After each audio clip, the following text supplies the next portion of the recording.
Bonjour à toutes et à tous et bienvenue dans la Minute Cyber, votre rendez-vous éclair sur l'actualité de la cybersécurité. Prêt pour un tour d'horizon rapide? C'est parti! On commence fort avec une véritable vague d'attaques par rançongiciel ciblant les entités gouvernementales. La menace est bien réelle et s'intensifie. En parlant de rançongiciel, une nouvelle souche a fait son apparition, baptisée GagaKick. Son nom est peut-être amusant, mais ses intentions ne le sont pas du tout.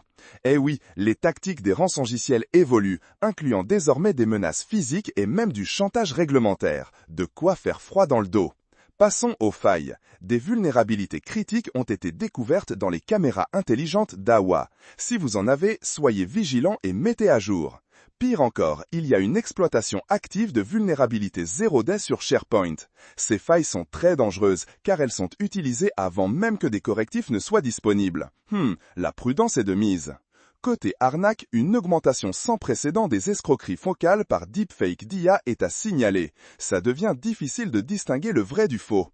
Et parlons chiffres, une augmentation stupéfiante de 800% des vols d'identifiants par des logiciels espions, les infostealers. C'est énorme et ça montre l'ampleur du problème.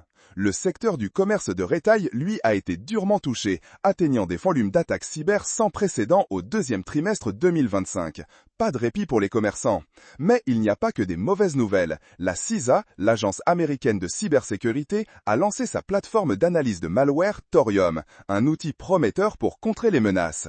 Et enfin, de nouvelles réglementations européennes sur la cybersécurité des appareils sans fil sont entrées en vigueur, renforçant la sécurité de nos gadgets connectés. C'est un pas dans la bonne direction.